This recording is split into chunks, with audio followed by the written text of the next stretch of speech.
எல்லாருக்கும் வணக்கம். இன்னைக்கு வந்து ஜனவரி 8 முதல் ப்ரோமோ வந்து ரிலீஸ் ஆயிருக்கு. முதல் ப்ரோமோல ஆடி ஆட்டம் என்ன அப்படிங்கிற ஒரு டாஸ்க் ஒன்று கொடுத்துருக்காங்க. அது என்ன டாஸ்க் அப்படின்னு பார்த்தீங்கன்னாக்கா, நம்ம பார்க்கணும் பார்க்கலாம், ஒன்றும் பிரச்சனை இல்லை.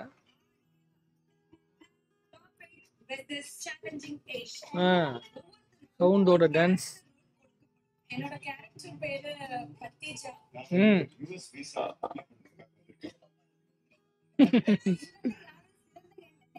ப்ரூவ் பண்ண போறீங்க. ஒவ்வொரு முறை பாடல் ஒலிக்கும் போதும் அந்த பாட்டிற்கான சொல்ல கரெக்டா பெர்ஃபார்மன்ஸை துவங்கலாம். ஓகே, இப்போ அடுத்த கட்டத்துக்கு நகர்த்துறாங்க. என்னன்னா, இனிமேல் பேசி வந்து நம்ம ஜெயிக்க முடியாது அப்படிங்கிறது. இந்த 2 பேர் உள்ளுக்குள்ள வராங்கல்ல, அந்த 2 பேர் யாரை வரதுக்கு வாய்ப்பு இருக்கு அப்படின்னு சொல்லும்போது, அவங்கள வந்து என்டர்டெயின்மெண்ட் கேட்டகரிக்குள்ள 2 பேரை ஃபைனலிஸ்ட்டுக்குள்ளே கொண்டு வரணும். வெறும் வார்த்தைகள், பேச்சுகள், அப்புறம் டாஸ்கில் மட்டுமே வந்து ஜெயிக்கிறவங்க அப்படிங்கிறத தவிர்த்து என்டர்டெயின்மெண்ட் கேட்டகரிக்குள்ளே யார் உள்ளே வராங்க அப்படிங்கிறது தான் இப்போ வந்து மெயினான கான்செப்டில் வந்து காட்ட முயற்சி பண்ணுறாங்க. ஸோ அது யார் அப்படிங்கிறது இந்த புதுசாக வந்து 8 பேர். இதில் என்ன ஒரு விஷயம்னா, இவங்க ஆல்ரெடி வெளியிருந்து வரவங்கலாம் ஃபுல்லாக எனர்ஜெட்டிக்காக வந்துருவாங்க. ஆல்ரெடி நிறைய அவங்க வந்து நல்லா சாப்பிட்டுட்டு ஜாலியாக வந்து உட்காந்து பெர்ஃபார்ம் பண்ண போகிறாங்க. அவங்களுக்கு நிறைய எந்தூ இருக்கும், பயங்கரமாக இருக்கும். உள்ளுக்குள்ளே இருக்கவங்க இருக்கிற சாப்பாடு சாப்பிட்டுக்குன்னா ஆல்ரெடி ஒரு மாதிரியான ஒரு மனநிலையில் தான் இருப்பாங்க. ஸோ அவங்க வந்து இவங்க கூட காம்படிட் பண்ணுறது தான் ரொம்ப பெரிய விஷயம். அது எந்த அளவுக்கு ஈஸியாக பண்ண முடியும் அப்படின்னு நம்ம தெரிஞ்சுக்க முடியாது.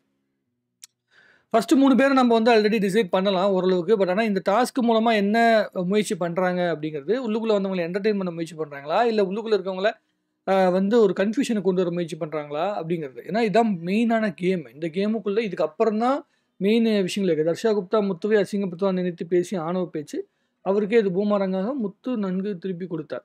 இது வேற நேற்று பேசினது, தர்ஷா பேசினது. ஜெஃப்ரி பற்றி அர்ணவும் விஷாலை பற்றி சாச்சனாவும் பேசியது அனைத்தும் 100க்கு 100 உண்மை என்று யாரெல்லாம் சொல்கிறீங்க. இதெல்லாம் வந்து கமெண்ட்டுக்குள்ளே வந்திருக்கு.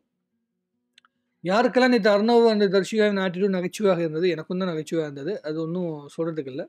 அது கமெண்ட்டில் பார்த்தா தெரியுது. என்னென்ன வன்மம் பிடித்தல் அர்ணாவை பிக் பாஸ் வீட்டிலிருந்து வெளியேற வேண்டும் என்று யாரெல்லாம் சொல்கிறீங்க. அர்ணவ் வந்து வெளியே போயிடுவாப்புல. அர்ணவ் வந்து உள்ளுக்குள்ளே வந்தது வந்து ஜெயிக்கிறதுக்காக அந்த மாதிரி ஒரு மனநிலைக்குள்ளே உள்ள வரல.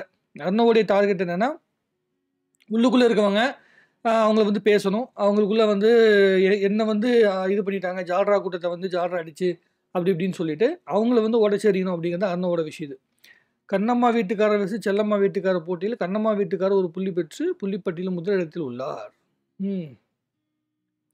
இப்போ முத்துவுக்கு வந்து பார்த்தீங்கன்னா இதில் ரொம்ப முக்கியமான ஒரு விஷயம் இருக்குது. என்னென்னா, இப்போது இந்த மாதிரி டாஸ்க் இருக்குல்ல, இந்த பெர்ஃபார்ம் பண்ணுற டாஸ்க், இந்த டாஸ்க்கில் வந்து முத்து என்ன செய்ய போகிறேன் அப்படிங்கிறது ஒரு கான்செப்ட் இருக்குது. அதை வந்து எப்படி பண்ண போகிறாங்க, அதில் என்ன நடக்க போகுது அப்படிங்கிறது. இவங்க நிறைய வந்து ஒரு விஷயம் வந்து ஆன்லைனில் வந்து டிஸ்கஷன் என்னென்னா, பேசிக்கிட்டே இருக்கனால மட்டுமே பல பேர் வந்து சஸ்டெயின் ஆகிட்டாங்க அப்படின்னு சொல்லிட்டு, பேச்சு திறமை மூலமாகவே சஸ்டெயின் பண்ணிட்டாங்க அப்படின்ட்டு. ஸோ அதையும் தாண்டி என்ன செய்ய போகிறாங்க அப்படிங்கிறது இதில் காட்டணும்னு நினைக்கிறாங்க. சுனிதா எவ்வளோ வன்மம் பிடிச்சி அழுறால் ஜாக் மேலே, எப்பவும் ஜாக் பற்றி தான் பேசிகிட்டு இருக்காள். Stay strong Jack, we always support you.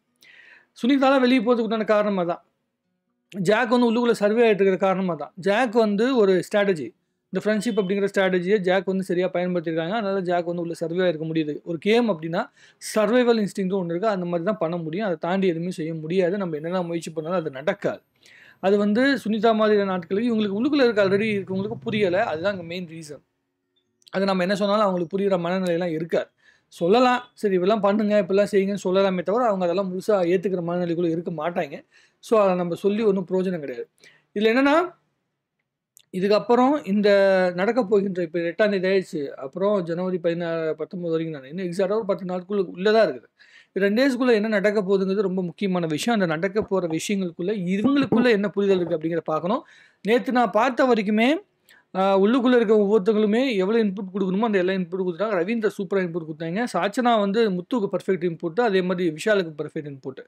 நீ ப்ளே பாயாக வெளியே வந்து போர்ட்ரேட் ஆகிட்டா, இதுக்கப்புறமேட்டு சரி பண்ணிக்க விஷால்னு சொல்லியாச்சு. அதே மாதிரி முத்துக்கு வந்து நீ நிறைய விஷயங்கள் இதெல்லாம் செய்ய வேண்டிய அவசியம் கிடையாது, உன்னை நீ எக்ஸ்பிளைன் பண்ண வேண்டிய அவசியம் கிடையாது, நீ எக்ஸ்பிளைன் பண்ண போய் உனக்கு வந்து கெட்ட பேர் வந்துட்டு இருக்குது அப்படிங்கிறத வந்து புரிய வச்சுட்டாங்க. அதே மாதிரி ரவீந்திர வந்து ஃபுல்லாக உடச்சு விட்டார். முத்து வந்து கேமை வந்து யாருக்கிட்ட இருந்து கேட்டுக்கணும் அப்படிங்கிற ரொம்ப தெளிவாக இருக்கேன். அதான் வந்து மெயின் விஷயமே. எல்லாருமே பேசினா கேட்கறதில்ல. ரவீந்திரம் சாச்சனா மட்டும்தான் சொல்கிறத முழுசாக கேட்குறேன். ஏன்னா அவங்க 2 பேருமே வந்து இன்புட் கரெக்டாக கொடுக்குறாங்க அப்படிங்கிறது அவங்களுக்கு தெரியுது. தெளிவாக சொல்ல வேண்டிய இன்புட் கொடுத்துட்டாங்க. அதே மாதிரி சௌந்தர்யாவுக்கும் வந்து பார்த்தீங்கன்னா ரவீந்திர எல்லாத்துக்குமே ரவீந்திர வந்து மேக்ஸிமம் கொடுக்க வேண்டிய இன்புட் வந்து எல்லாத்துக்கும் கொடுத்துட்டாப்புல. அதை புரிஞ்சிக்க முடிகிறவங்க, அதை தெரிஞ்சிக்க முடிகிறவங்க மட்டும்தான் அதை கரெக்டாக சஸ்டெயின் பண்ணி கொண்டு போக முடியும். முத்து அதை புரிஞ்சுக்கிட்டு நடந்துப்பான் அப்படின்னு நான் நினைக்கிறேன்.